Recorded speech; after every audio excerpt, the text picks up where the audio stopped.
가르치시는 사역을 하셨고요. 그 다음에 전파하시는 사역, 그 다음에 병든 사람들을 고치는 그러한 사역을 하셨습니다. 이것은 예수님이 증거한 이 복음을 예수님이 실제적으로 사람들로 하여금 피부적으로 체험하고 그들의 삶에서 느끼고 맛보고 경험하고 그 다음에 누리며 살도록 하는 데에 이유가 있는 것입니다. 그렇죠? 그러니까 복음이라고 하는 것은 여러분 그냥 관념적인 것이 아니라는 거죠.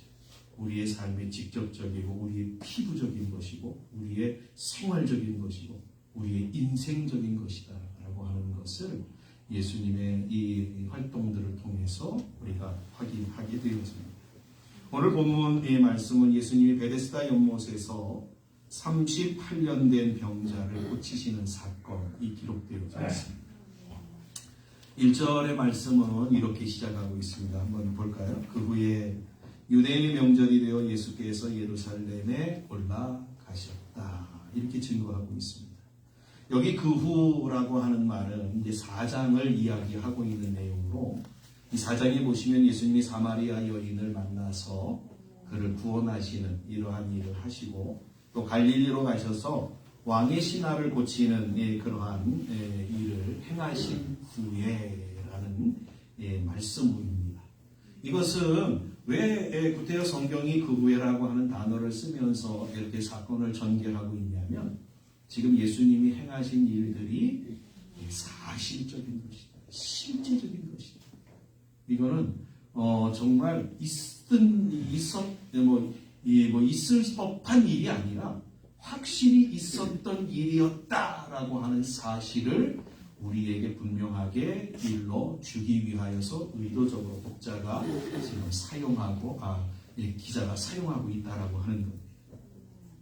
또한 유대인의 명절에 예수님이 예루살렘에 가셨다라고 하는데 이 유대인의 명절은 아마도 유월절, 그렇죠? 유대인의 남자들이라고 하면 매년 3번의 절기를 지켜야 되는데 그 중에 첫 번째인 유월절을 가리키는 이 내용으로서 아마도 예수님이 이 유월절을 지키기 위하여 예루살렘의 2번째 방문한 때를 이야기해 주고 있는 것 같습니다. 예루살렘을 방문한 예수님이 가장 먼저 찾으신 곳이 어디냐면 바로 베데스다 연못이었습니다. 왜 예수님이 많고 많은 지역 가운데 예루살렘이 얼마나 넓겠습니까? 그렇죠? 많고 많은 동네들이 있고 가보셔야 될 때가 많은 그러한 이 상황 가운데서 왜 유독 예수님이 예루살렘에 유월절을 지킨다고 하시면서 2번째 올라가셔서 왜 첫 번째로 베데스다 연못으로 그의 발걸음을 옮기셨을까? 저와 여러분들이 여기에 주목하실 필요가 있습니다. 그 이유는 오늘 성경이 우리에게 일러주고 있는 것처럼 38년 된 병자를 예수님이 만나기 위해서였습니다. 다른 사람 만나는 게 아닙니다. 그 사람 만나기 위해서 예수님이 가신 거예요. 오늘 이 말씀을 저와 여러분들이 꼭 기억하셨으면 좋겠어요. 오늘 예배를 드리는 우리 모든 성도님들이 주님이 우리를 만나시기 위해서 이 예배 시간 우리를 만나기 위해서 주님이 우리를 찾아오신다. 저와 여러분들이 이러한 심정을 갖고 이러한 생각을 갖고 우리 하나님 앞에 우리가 예배하러 나와야 돼요. 그럴 때에 만남의 은혜가 있습니다. 그럴 때에 예수 그리스도를 만나는 놀라운 은총을 통하여서 우리가 예수님이 주시는 놀라운 은혜를 얻게 되어지는 것입니다. 이러한 은혜가 이 예배 시간에 있기를 주님의 이름으로 간절히 축복합니다. 여러분, 이 예수님이 베데스다의 연못에 38년 된 병자를 찾아가신다라고 하는 것은 예수님이 고통 가운데 있는 사람들을 불쌍히 여기시고 안타깝게 여기시고 무엇보다도 그들을 누구보다도 사랑하신다라고 하는 것을 보여주는 내용인 것입니다. 여러분, 예수님과 사람과의 만남에서는요, 늘 기억하셔야 되는 게 있어요. 우리가 예수님을 먼저 찾아갈 수 있어요.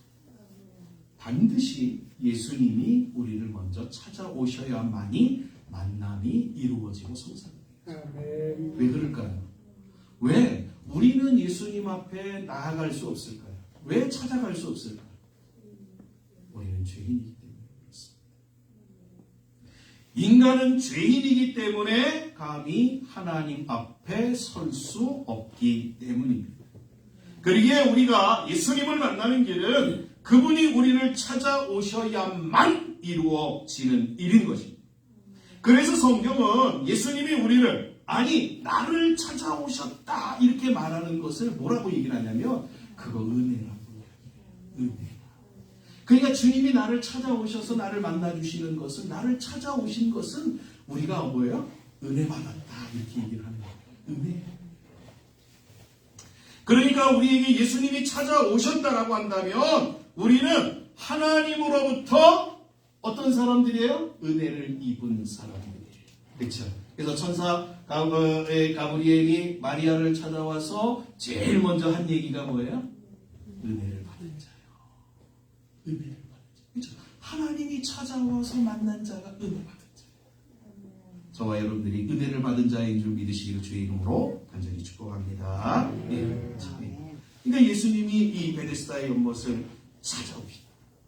또한 이 예수님이 베데스다 연못에 38년 된 병자를 찾아오신 것은 이러한 의미를 갖고 있습니다. 하나님은 반드시 그의 택한 자들을 찾아오시고 그래서 그들을 만나주신다라고 하는 사실을 우리에게 보여주고 있는 것. 여러분 이런 것을 우리에게 접목하면 이렇게 이해를 할 수가 있죠. 주님이 나한테 찾아오셨어요. 내가 주님을 만나는 경험이 있어. 그러면 나는 어떠한 사람이에요? 하나님으로부터 택함 받은 사람이에요. 부름을 받은 사람이에요. 구원받은 사람이에요. 그 경험들은 사람마다 다 다를 수 있습니다. 그러나 분명한 것은 여러분 이거예요. 예수님을 만난 분들에게 나타나는 특징이 있는데 그 특징이 뭐냐면 구원의 확신이 생깁니다. 예수 그리스도로 말미암아 구원받았다라고 하는 이 확신이 예수님을 만난 사람들에게는 있다는 거예요. 또요, 하나님의 존재와 말씀이 진리임이 신기하도록 믿어진다는 거예요. 예수 그리스도를 만난 사람들에게는요, 하나님 믿지 말라고 도시락 싸가지고 쫓아다니면서 말려도 하나님 믿는다고 해요. 왜요? 말씀이 거짓말이라고 계속 주장해도 하나님의 말씀이 살아계신 이 성경 말씀이 하나님의 말씀으로 믿어진다니까. 신기하게 예수님을 만난 사람들의 특징이 그렇습니다.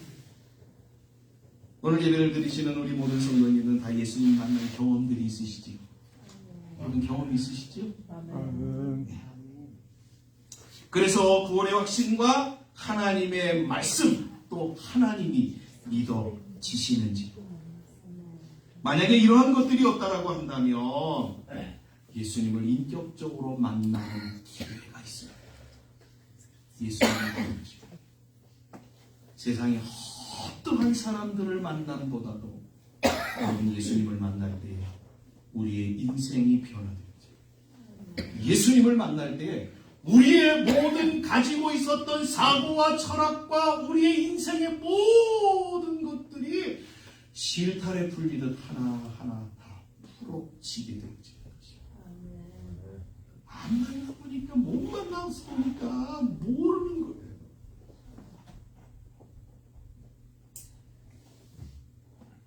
여러분 예수님을 인격적으로 만나는 그러한 분들이 되시기를 소망합니다. 네.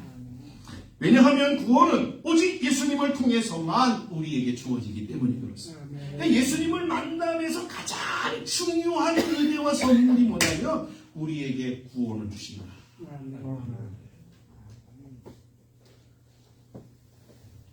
자, 그럼 예수님이 베데스다의 38년 된 병자를 만나는 왜 예수님이 이 병자를 찾아오셨는가? 이 목적이 뭔가라는 걸 우리가 좀 한번 생각하면서 정말 이 말씀이 우리에게 무엇을 요구하고 말씀하고 있는가를 한번 좀 살펴보기를 원합니다. 본문 이전에 보시면 이 베데스다라고 하는 연못은 예루살렘 북쪽으로 나 있는 문으로 예루살렘 성전 이 북쪽으로 나 있는 문으로 보통 뭐라고 부르냐면 양문. 우리로 쉽게 얘기하면 양의 문이라고 불리는 곳입니다. 그러니까 양의 문이다라고 하는 말은 양들이 출입하는 문이라고 하는 거예요. 그렇죠? 그래서 예루살렘의 성전 안에 이제 동서남북의 문이 있는데 특별히 이렇게 성전의 동쪽에가 정문이니까 보이지 않는 뒤쪽에 북쪽에다가 이 양의 문을 만들어 놓은 것은 여러분 양은 언제 사용해요? 예루살렘 성전에 들어와서 제사를 드리는 사람이 제물로 사용하는 게 양이지 않습니까? 그렇죠? 그러니까 보이지 않는 북쪽에다가 양의 문을 만들어 놓고 그쪽에 양들이 들어오고 또 이제 이 제사를 드리고 남은 부산물들을 다 폐기 처분하는 이러한 출입 통로가 바로 이 양문인 것입니다. 그 양문 곁에 베데스다라고 하는 연못이 있어요. 이게 2000년 전에는 이 베데스다 연못이 상당히 컸다고 그래요. 한 120m 정도 됐다고 그래요. 근데 지금은 다 이렇게 메꿔가지고 아주 조그만 하나는 못이 남아있는데 이 베데스다 연못이 있고 거기에 정자가 5개 있었다. 여러분 이 베데스다라고 하는 말의 뜻은 뭐냐면 은혜, 자비라고 하는 뜻을 갖고 있어요. 그러니까 베데스다 연못 그러면 은혜의 집, 자비의 집이라고 부릅니다. 이 베데스다 연못에서는요 어떠한 하나의 그 민간 신앙이 있었냐면 이 베데스다를 찾아오는 사람들 거기에는 베데스다 연못에는 가끔가다 천사가 내려와서 물을 막 흔드는 거예요. 그럼 물이 막 요동칠 때에 제일 먼저 들어가는 사람이 병이 낫게 된다라고 하는 민간 신앙이 이 베데스다 연못을 중심으로 해서 유대인들에게 확산되어서 그들이 다 알고 있어요. 그래서 자기 병이 낫고 싶어 하는 사람들은 이 베데스다 연못으로 다 몰려오고 그래가지고 정자 5개 있는데 이 정자 5개에 사람들로 인산유회를 이루고 있는 거예요. 오늘 말씀해 보니까 어떠한 사람들이 몰려왔다고요? 자, 3절에 보니까 이렇게 증거하고 있습니다. 거기에 보니까 그 안에 많은 병자, 맹인, 다리 저는 사람, 혈기 마른 사람들이 누워 이렇게 기록하고 있습니다. 여기서 우리는 성경이 고발하고 있는 내용을 하나를 생각해야만 합니다. 그것은 지금 여러분 지금 유대인들이 어떠한 사람이냐라는 걸 좀 우리가 좀 살펴볼 필요가 있습니다. 유대인들이 어떠한 사람이냐면 하나님으로부터 택함을 받은 선민이에요. 하나님의 백성이에요. 이 지구상에서 유일하게 하나님으로부터 택함을 받은 선민이라고 불리우는 나라가 유대인이에요. 이스라엘이에요. 그런데 그들은 자신들의 문제, 질고의 문제를 해결하기 위하여서 지금 어떻게 행동하고 있는가라는 것을 우리가 좀 살펴볼 필요가 있어요. 어떻게 행동하고 있어요? 민간 신앙을 계속해서 쫓아가고 있는 거예요. 민간 신앙, 제가 말을 민간 신앙이라고 얘기를 했습니다만은 예전에 옛날에는 민간 신앙을 뭐라고 얘기하냐면 주술 이렇게 얘기를 해요. 그렇죠? 그러니까 자기네들끼리 그 뭐 부족이나 마을이나 이러한 나라 가운데서 늘 전해오던 그러한 어떠한 이 요법들을 이들은 쫓아가고 있다라고 하는 것을 지금 성경이 이야기하고 있습니다. 여러분 유대인들은요 누가 택한 자들이라고요? 하나님이 택한 자. 하나님이 택하여서 하나님 백성 만들어 주시고요. 하나님의 말씀을 주셔서 그 말씀대로 살도록 하나님이 그들을 택하시고 부르신 자예요. 그러면서 하나님이 하신 일이 있어요. 그게 뭐냐면 수많은 역사 시간들을 통하여서 하나님이 뭘 가르쳐 주셨냐면 이거예요. 내가 너희들에게 준 말씀을 너희들이 지키면 어떻게 되는지, 안 지키면 어떻게 되는지 이 내용들을 하나님이 수많은 역사의 현장 가운데서 그들이 볼 수 있도록 그들에게 하나님이 일깨워 주셨어요. 그렇죠. 그러니까 다시 말씀드리면 유대인들은 하나님을 섬기고 하나님의 말씀대로 살아가야 되는 자들이에요. 하나님이 생사화복을 주장하시는 분이시다라고 하는 사실을 그들은 믿고 하나님 앞에 나아가야 될 자들이다. 그런데 지금 이 베데스다의 연못에 모인 이 사람들은 지금 어떻게 해요? 하나님이 아닌 하나님이 가장 싫어하는, 그렇죠? 다른 방법을 택하여서 자신의 문제를 풀어내려고 지금 안간힘을 쓰고 있다라고 합니다. 저와 여러분들이 오늘 이것을 좀 기억하셨으면 좋겠어요. 우리 예배를 드리시는 저와 여러분들은 하나님의 택함을 받으신 분들이시지 않습니까? 그렇죠? 그래서 우리를 가리켜 뭐라고 얘기를 하냐면 성도 크리스찬 이렇게 부르지 않습니다. 우리가 하나님으로부터 성도라고 부름을 받았을 때에는 하나님이 우리에게 주신 책임입니다. 그렇죠? 뭐예요? 하나님의 말씀을 쫓아 살아가라. 하나님을 따라 살라. 우리에게 이 책임은 하나님이 우리에게 주셨다는 거예요. 여러분 이 말씀을 들으시면서 오늘 우리는 예수 믿는 사람에게는 늦은 시간은 없습니다. 그렇죠? 우리가 이 말씀을 들을 때 깨달을 때에 우리는 그 깨달음을 갖고 그대로 실천하면 됩니다. 오늘 이 말씀을 들으시고 저와 여러분이 남은 생애 동안에 나는 하나님으로부터 부름을 받은 자지 하나님의 말씀대로 살아가야 될 자지 이 사실을 기억하고 그렇게 남은 생애를 살아가시기를 주님의 이름으로 간절히 축복합니다. 이 베데스다에 모인 병자들을 살펴보면 한결같이 똑같은 공통적인 내용이 하나가 있어요. 그게 뭐냐면 자신들의 힘으로는 천사가 내려와서 물운동할 때에 자신들의 힘으로는 그 연못에 들어갈 수 없는 자들이라고 하는 게 특징이에요. 공통점이에요. 네. 그러니까 성경이 우리에게 무언가를 지금 보여주려고 그러는 거죠. 성경이 뭔가를 의도적으로 지금 우리에게 이야기하고 있는 거예요. 네. 그러니까 이 모든 자들이 다 절대적으로 자신의 문제를 자기 스스로 해결할 수 없다라고 하는 것이 성경이 보여주고 있는 내용입니다. 자, 그런 이러한 자들에게 누가 찾아왔다고요? 예수님이 찾아오셨다. 그러니까 이 사건들을 통해서만 우리는 무언가 답을 얻어낼 수가 있어요. 어떤 답을 얻어낼 수 있어요? 이들은 자신의 문제를 자신이 풀어낼 수 없는 그러한 상황에 있는 것이 이 베데스다 연못에 모인 사람들의 형편인 거예요. 그러면 이들의 문제를 누가 풀어낼 수 있을까요? 예수님만이 풀어내실 수 있어요. 그래서 예수님이 찾아오신 거예요. 오늘 이 사건을 우리에게 들려주고 있는 여러분, 우리의 문제, 그렇죠? 우리가 풀어낼 수 없어요. 누가요? 예수님이 풀어낼 수 있어요.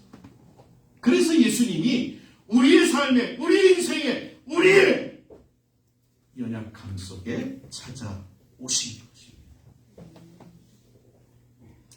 자, 이 38년 된 병자는요, 끊임없이 소망을 갖고 희망을 갖고 베데스다를 떠나지 않는, 그러한 이 베데스다를 떠나지 않고 38년 동안 계속 있었는지는 잘 모르겠습니다만은 좌우지간 이 병을 고치기 위하여서 끊임없이 희망 없는 이 시간들을 베데스다에서 그는 보내고 있었던 겁니다. 그러한 이 베데스다 연못에 38년 된 병자를 예수님은 불쌍히 여기셨어요. 사랑하셨어요. 그래서 그를 찾아오신 것입니다. 저와 여러분들이 오늘 이 말씀을 기억하시고, 예수님은 여러분 왜 우리를 찾아오시느냐? 우리를 사랑하시기 때문에 우리를 찾아오신다 하는 것을 또한 우리가 배우게 되어집니다. 그래서 주님이 찾아오실 때에 주님을 맞이하게 되어지면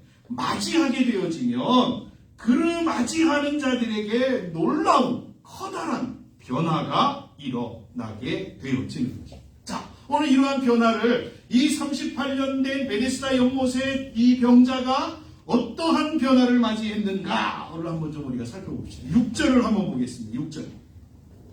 6절에 보시니까 이렇게 증거하죠. 예수께서 그 누운 것을 보시고 병이 벌써 오랜 줄 아시고 이르시되 내가 낫고자 하느냐. 여기 병이 오래되었다라고 하는 말은 이 병자가 38년 동안 수많은 방법을 동원하여 병이 낫기를 위하여 노력하였음에도 안 되었다, 안 된다라고 하는 이야기예요. 안 된다는 거예요. 자신의 힘으로는 도저히 이제 안 된다. 네. 이러한 이야기예요. 이것은 인간이 할 수 없는 일, 즉 하나님만이 하실 수 있는 일이 있다라는 걸 보여주는 거예요. 반대적으로 말씀드려요. 그렇죠. 인간이 할 수 없는 일이 있어요. 그러나 인간이 할 수 없는 일이 할 수 없는 일이 있는 반면에 하나님은 하실 수 있다라는 것을 성경이 우리에게 증거하고 있다는 겁니다. 여러분 기억하십시오. 마리아를 찾아오시고 그렇죠? 수많은 사람들을 찾아오시면서 예수님의 하나님의 사자들이 이야기하는 게 뭐예요? 하나님에게는 능치 못함이 있느냐? 없지. 그렇죠?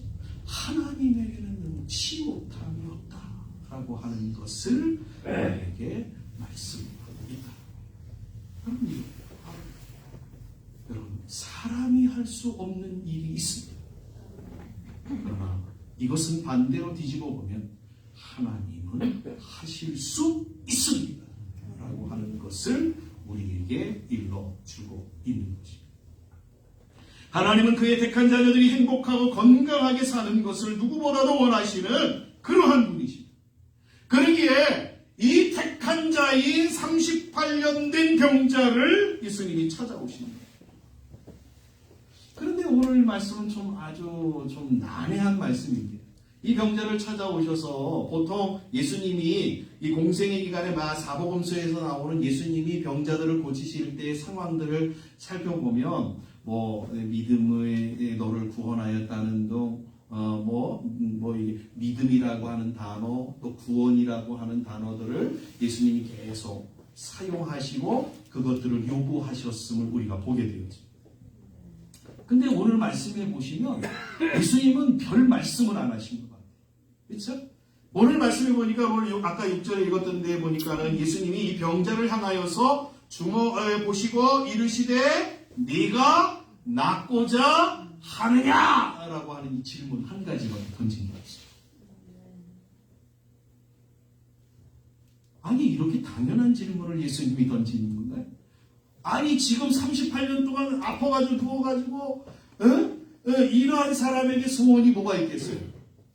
그 소원이 오직 낫는 거 하나밖에 없지 않겠습니까? 그런데 예수님이 네가 낫고자 하느냐? 이렇게 질문합니다. 아니 이게 지금 우리로 얘기하면 우리 좀 나쁜 말로 얘기하면 약 올리는 거 아닌가? 이렇게 생각할 수도 있어요. 그렇죠? 네. 그런데 지금 예수님이 지금 이 낫고자 하느냐라고 이렇게 말씀하시면은 의도가 있습니다. 지금 이 38년 된 병자의 환경은 어떤 것에도 전혀 희망이 없는 그런 상황, 자기가 주어진 지금 상황에서는 전혀 바라볼 것이 없는, 전혀 희망이 없는 그러한 상황 가운데 있는 이 사람에게 예수님이 이 말씀을 통하여서 그가 무언가를 하도록 요구하시고 있다는 거예요. 무엇을 요구하십니까? 한번 생각해 보십시오. 잘 한번 보십시오. 아파가지고 이제 이 널브러져 있는 겁니다. 38년 된 병자가. 근데 예수님이 그에게 찾아오셨어요. 아무래도 이제 누가 들어오면 이제 뭘 좀 먹을 거라도 줄까? 이제 아마 사람들이 이렇게 시선들이 이제 돌아가겠죠?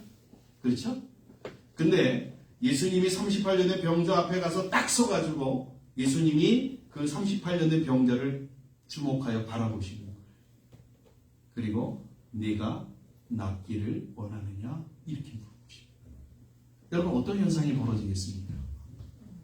이 병자가 대충 먹을 거나 줄까 하고 구걸을 하던 이러한 상황 가운데서 예수님이 자기에게 집중해서 주목하고 자기를 바라보면서 네가 낫고자 하느냐? 이렇게 말씀하실 때에 이 사람은 어떻게 해요? 예수님에게 그 모든 시선과 모든 관심과 모든 것들이 그 예수님에게 집중되어지지 않겠습니까? 이거예요.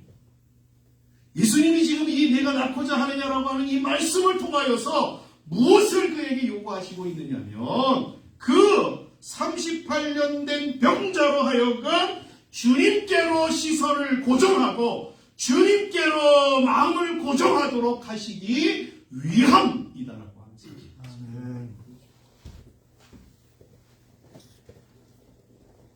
우리의 시선을 주님께로 향한다는 것은 우리가 할 수 없는 일을 풀어내는 다른 힘이 주님께 있음을 알려주시기 위해서.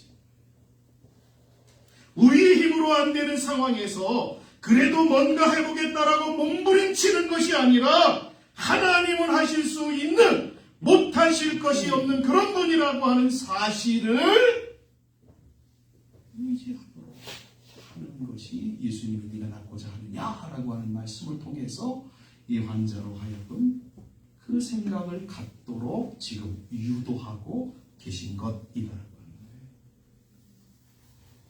저와 여러분들이 좀 이러한 분들이 되셨으면 좋겠습니다. 여러분, 신앙은 가장 중요한 게 뭐예요? 집중입니다. 우리의 인생 가운데, 삶 가운데서 하나님에게 우리의 시선을 고정시키고 집중하는 것. 우리의 마음을 하나님 앞에 집중하고 고정하는 것. 이게 신앙이에요. 그렇죠? 여러분, 우리가 왜 주일날 성일이라고 얘기를 하고 이 주일을 구별하여서 하나님 앞에 예배드려 나옵니다. 다른 날과 그렇죠, 구별하는 거예요. 그래서 더 성전에 올라와서 집중하려고, 주님께 집중하려고 하는 것 아니겠습니까? 그렇죠? 여러분, 주님께 집중할 때에 비로소 주님과의 바른 교제가 이루어집니다. 주님과의 만남이 이루어지는 거예요. 주님으로부터 주시는 은혜를 얻게 되어집니다. 여러분, 이것을 지금 38년 된 병자에게 지금 예수님이 요구하시고 있습니다. 전혀 소망 없이 그냥 널브러져 있는 상황 가운데 있던 이 병자, 그냥 지나가는 사람, 모든 사람들에게 시선을 주며 그냥 자기에게 먹을 것 조금이라도 주면 고맙게 여길 것이라고 생각하며 바라봤던 이 시선, 그러한 시선 말고요. 네가 낳고자 주님만이 나를 낫게 하실 수 있다라고 하는 이 소망 속에서 주님을 바라보도록 하는 거예요. 여러분, 저와 여러분들이 오늘 이 말씀을 통해서 우리의 신앙을 이렇게 좀 가지셨으면 좋겠습니다. 저와 여러분들의 신앙, 주님께 고정시키는 신. 그렇죠? 여러분, 언제 우리 고신교단에 늘 그 주장하는 사상이 하나 있지 않습니까? 코람요. 하나님 앞에서. 우리는 늘 하나님 앞에서 살아가는 거예요. 그러니까 오늘 내가 나의 주어진 모든 삶의 언행심사를 하나님이 나를 보고 계신다라고 하는 이 사고 앞에서 우리는 살아갑니다. 여러분, 어떠한 사람이 하나님 앞에서 옳게 살아갈 수 있겠습니까? 어떠한 사람이 하나님 앞에 바르게 살아가겠습니까? 하나님 앞에 집중하는 사람이 바르게 살아갑니다. 하나님 앞에 정말 고정된 시선을 갖고 주님을 바라보는 사람이 하나님 앞에 바르게 살아가게 되어집니다. 우리 성도님들이 이러한 분들이 되어지셨으면 좋겠습니다. 하나님은 자기를 주목하는 자를 하나님은 어떻게 해요? 그냥 내버려 두시지 않기 때문에. 자기에게 집중하는 자에게 하나님은 특별한 관심으로 그를 만나주시고 그를 대해주시기 때문에 그렇습니다. 그렇죠? 그러니까 이 병자를 향하게, 이 병자를 통해서 하나님, 예수님이 자신에게 집중하도록 지금 말씀하고 통해서 그를 하게 하고 있는. 그런데 7절에 보니까 이 38년의 병자가 뭐라고 얘기를 하냐면 예수님에게 이렇게 얘기를 해요. 참 자기도 낳고 싶은데 못에다 넣어주는 사람이 없기 때문에 나는 낳을 수가 없습니다. 혹시 당신이 좀 선생님 나를 좀 못에다 좀 넣어주면 안 될까요? 뭐 이런 얘기가 7절에 기록되어져 있는 거예요. 그렇죠? 그러니까 이 사람이 계속해서 주장하고 그가 갖고 있는 생각이 뭐예요? 못에 들어가면 나을 수 있다. 연못에 들어가면 나을 수 있다. 그런데 8절에서 예수님이 이것을 뒤집어 버리는 거예요. 8절을 한번 볼까요? 8절. 자, 예수님이 이러한 병자를 향하여 뭐라고 말씀하시냐면 이렇게 말씀하십니다. 예수께서 이르시되 일어나 내 자리를 들고 걸어가라. 그렇죠? 예수님이 뭐라고 말씀하시냐면 네 자리를 들고 걸어가라. 지금 성경이 우리에게 이야기하고 있는 내용은 하나예요. 그렇죠? 38년 된 병자들을 비롯해서 이 베데스다 연못에 모여있는 모든 환자들이 유일하게 나을 수 있다라고 여기는 방법. 그게 뭐예요? 연못이 동할 때에 들어가는 것. 그렇죠? 그것을 예수님이 어떻게 해요? 무엇으로 지금 비교해서 말씀하고 있냐면 내 자리를 들고 걸어가라. 다시 말씀드리면 이들이 어떠한 행동을 통해서 자기들이 나을 수 있다, 못에 들어가면 나을 수 있다라고 하는 행위와 그 다음에 하나님의 말씀, 예수 그리스도의 말씀을 비교하고 있다. 그러니까 무엇을 얘기해주고 있는 거냐면 이거의 결론인 거예요. 사람에게 사람 자신 스스로가 할 수 없는 일들이 있다라고 하는 거예요. 그런데 그것은 그러한 문제는 사람의 행위로는 절대로 풀어낼 수 없다. 풀어낼 수 없다. 그런데 무엇은 할 수 있다고요? 하나님, 예수님의 말씀은 할 수 있다. 예수님의 말씀은 뭘 얘기를 하는 거냐면 은혜를 가리켜요. 그러니까 이 성경은 지금 베데스다 연못에 38년 된 병자를 통하여서 우리에게 교훈하고 있는 것은 행위로는 안 되는 거예요. 그러나 무엇으로 되는 거예요? 은혜로는 된다는 거예요. 은혜. 우리의 힘으로는 안 되고 행위로는 안 되지만 하나님의 은혜로는 된다라고 우리에게 일러주고 있습니다. 여러분, 사람이 할 수 없는 일들이 뭐가 있을까요? 인간의 힘으로 할 수 없는 일들이 뭐가 있을까요? 가장 기본적인 거 뭐예요? 죄의 문제는 사람이 절대 해결할 수 없어요. 그렇죠? 예전에는 저 천주교 캐톨릭은 뭐예요? 성 베드로 성당을 수백 개 되는 계단을 무릎팍과 이 팔꿈치로 뛰어 올라가고 겨울에 이 얼음을 깨고 연못에 차가운 물에 들어가서 고행을 하면 구원받는 거예요. 그래가지고 구원이 안 되는 거예요. 그렇죠? 인간의 죄 문제는 절대로 인간이 풀어낼 수가 없습니다. 여러분, 가장 또 대표적인 것, 죽음. 죽음의 문제 인간이 절대 해결할 수 없어요. 그렇죠? 나는 때로 안 죽을 거야. 불로 장생할 거야. 아무리 외쳐도 안 죽을 수 있는 분은 한 분도 없어요. 언젠가 하나님이 부르시면 다 가야 되는 게 있어요. 그리고 하나님이 의술을 주셔서 많은 질병들을 정복하였지만 그래도 인간의 한계를 넘는 질병의 문제는 우리 힘으로는 해결 불가능합니다. 그러나 여러분, 지금 이 베데스다 연못의 사건을 통해 우리에게 주님이 뭐라고 말씀하시고 계시는 거예요? 그러나 인간의 힘으로, 인간의 능력으로는 안 되지만 하나님의 은혜의 영역으로 들어오며 어떻게 된다고요? 불가능이 아니라 가능이다 라고 우리에게 말씀해 주고 있는 것입니다.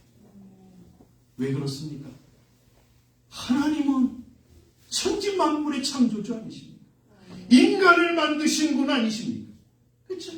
인간이 만드신 분이에요. 그렇죠? 그래서 예전에 그 포드라고 하는 그 포드 자동차의 그 창업주였던 헨리 포드가 어느 날 차를 타고 가다가 이제 길에 어떤 분이 차를 타고 가다가 이제 차가 퍼져가지고 안절부절하고 있는 거예요. 그러니까 헨리 포드가 가다가 이제 차 고장난 차를 보니까 이제 내려서 어디가 고장났습니까? 이렇게 물어봤어요. 그러니까 뭐 이렇게 백발이 성성한 분이 뭐 어디가 고장났습니까? 이렇게 물어보니까 에이 별로 뭐 심통치 않을 것 같으니까 이 사람은 뭐 퉁명스럽게 얘기를 한 거예요. 아이 뭐 차가 고장났는데 뭐 지금 뭐 이러지도 못하고 저러지도 못하고. 헨리 포드가 그럼 제가 한번 볼까요? 그래가지고 쭉 이렇게 훑어보니까 어디가 고장났는지 금방 알잖아요. 왜요? 자기가 만들었어. 자기가 만든 차니까. 여러분, 우리 인생을 하나님 만드시지 않았어요. 하나님이 이거 쭉 한번 하나님의 엑스레이를 한번 쭉 찍어내면 어디 부속 어디 그냥 딱 나오는 거예요. 그렇죠?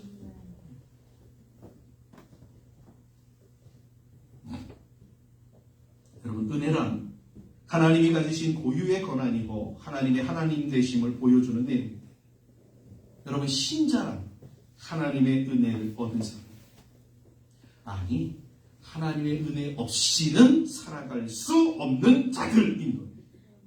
그래서 우리에게는 하나님의 은혜가 절대로 필요합니다.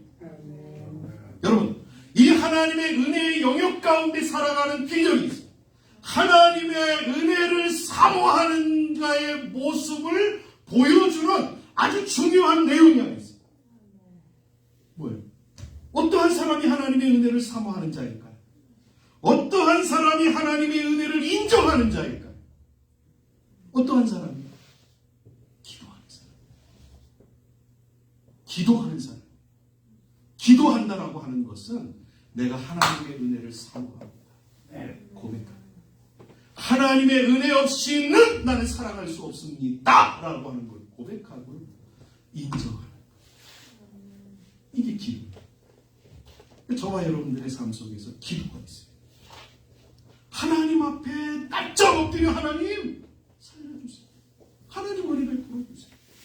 여러분, 하나님 은혜 없이 살아갈 수 없는 자라고 하는 것이 확실히 믿어진다라고 한다면 그것이 정말 내 가슴에 사무친다고 한다면 하나님께 기도 안 할 수가 없는 거예요.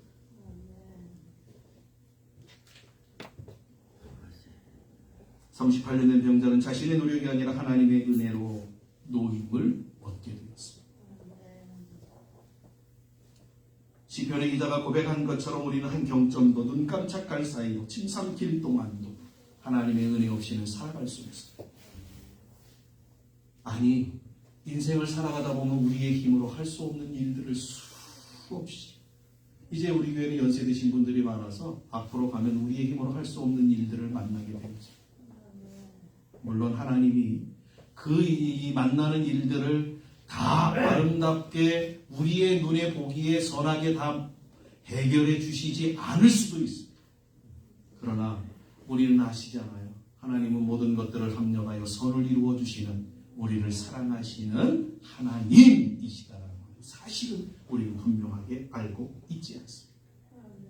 분명한 것. 우리는 이거 하나만 그러나 우리는 끝까지 붙잡고 늘어져야 될 것이 있습니다.